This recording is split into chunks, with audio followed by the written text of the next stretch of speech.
I just always look to him as a role model because of his many, many years of experience. Mr. Emrick is special because he will put in all the time it takes to help anyone in any way that they need it.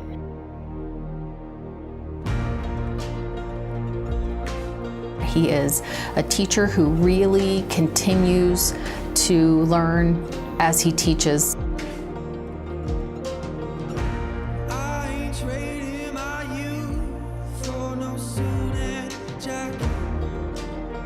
I wouldn't be the scientist I am today without you.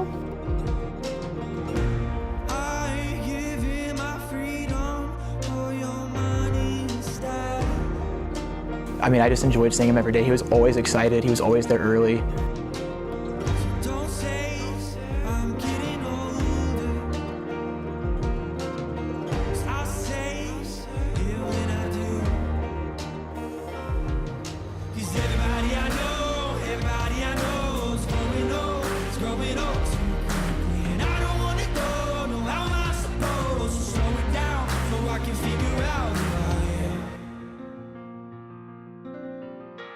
Working with Mr. Emrick has been educational for me as a teacher. When it comes to somebody going into science, he's really nurturing. He wants you to learn more than anything else.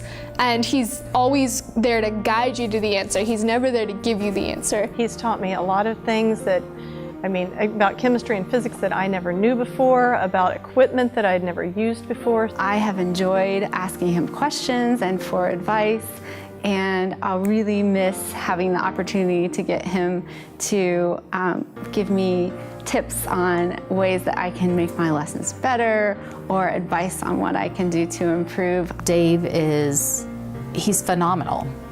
He is definitely someone who is a lifelong learner. You hear that catchphrase often, but Dave really is a lifelong learner. Really, it's a good experience, especially for somebody who really loves science and wanted to go into science. It was really good to have him as a teacher. Mr. Emrick was one of my favorite teachers in high school. We called him Grandpa Emrick because of the class he teaches, but it was always a delight to show up to his class in the morning, just because he's so passionate about what he does and he cares about the students so much. Dave is always changing and learning and perfecting what he does, and I think the students have really benefited from that. He loves to question his students, and any student who's had him as a teacher can tell you that he loves to ask questions. And that's probably my favorite thing. Even if I walk into his room with a question, he'll give me another question, and he really always likes to make you think.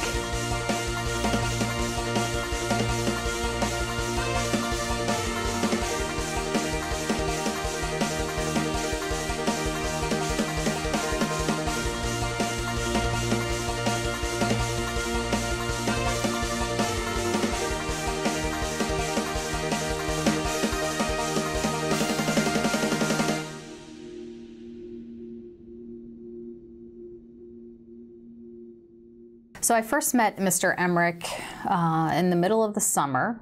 Actually was pretty close to August, I remember.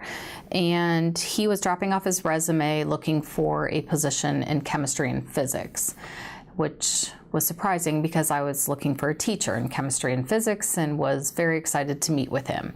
Mr. Emrick and I met that day and had a discussion, and he has been here ever since. So we've been very lucky to have Mr. Emrick, and our students have really benefited from having him, and I think our staff has benefited from his educational leadership as well. I know that I've learned a lot from Mr. Emrick.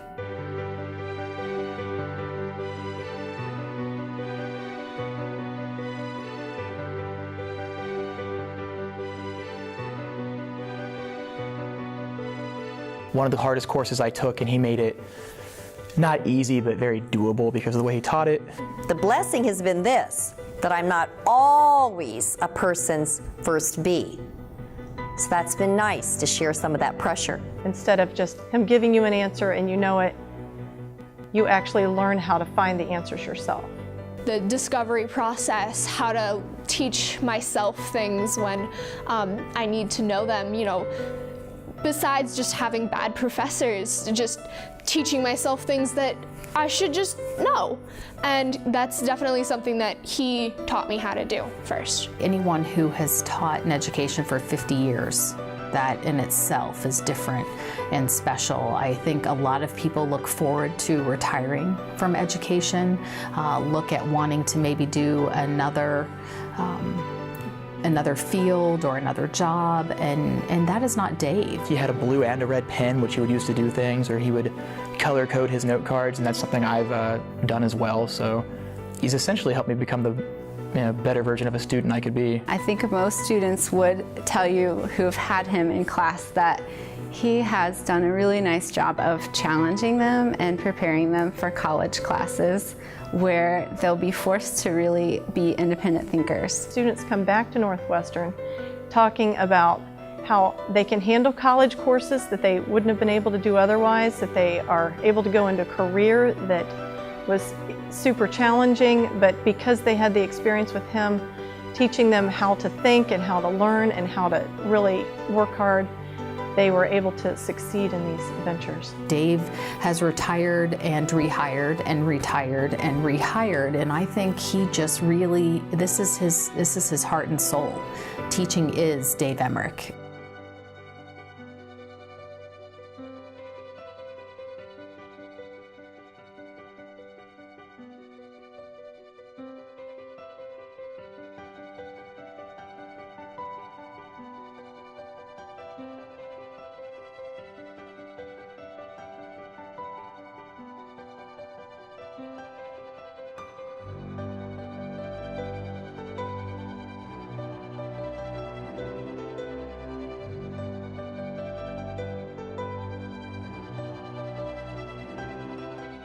He cares so much about his students, and above his paycheck, above our grades, above his reviews, he wanted us to learn, and just his love for us and his love for knowledge and science was really what made him special. Mr. Emrick and I started at Northwestern together 12 years ago.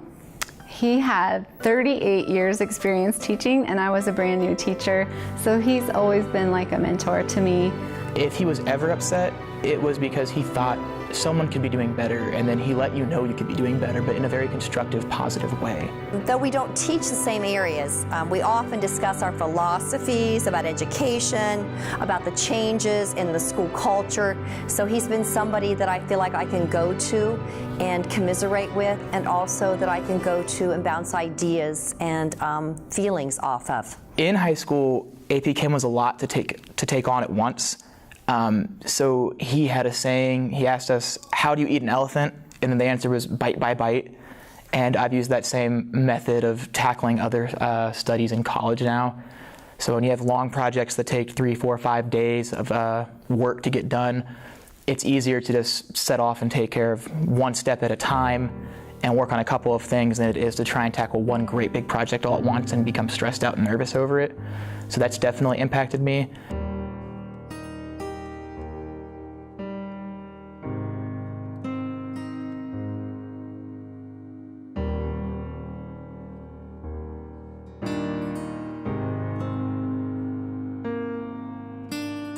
My fellow teachers, and if you hear a groan from the person who's up conducting this interview, I never answer questions, never answer a question.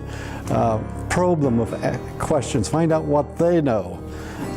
You don't need to tell them what you know because you already know it. You got to find out what they are. You're there to teach them. I always say don't give them a fish, because that's what's happening when you give them an answer. Teach them how to fish, and then they'll have fish all the time.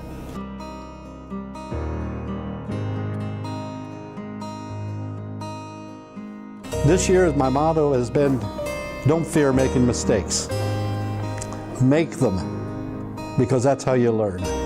Don't worry about grades, because they're nothing but a trophy somewhere that's going to gather dust, etc. It's what you learn and what you can apply that's going to be important.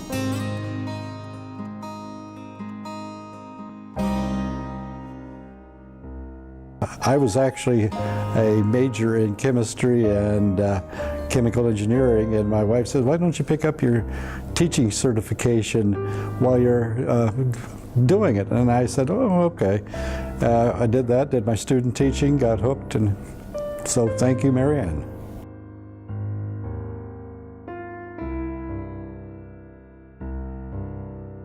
Some students you just say go, and you don't throw the anchor out on them because they just keep right on going. They like to Energizer bunny, I guess. And here this last year, it's been fun. There's not a reason I'm retiring. I told people, close associates, one night I had an epiphany that I've spent a heck of a lot of my life governed by a school clock and school calendar, and I'm going to find out what it's like outside of that.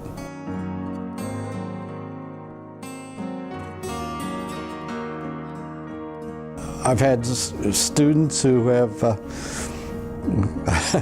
very, very skilled. I have one student who is a professor at Harvard, who is a Nobel Prize, was a Nobel Prize candidate. It was one of my students. I've had 4 or 5 people in the service academies. One of them became a colonel. And was in charge of the purse over in NATO in Europe at that time. I've had a Top Gun. I've had a professional football player, William White. I had him for 3 years in chemistry, advanced chemistry and physics. Played in the NFL as well as playing at Ohio State. So I've had all different kinds. I've had the entire gamut. I've had people in my room who are now in jail from killing somebody. So if you live and you're in a career long enough, you will see everything.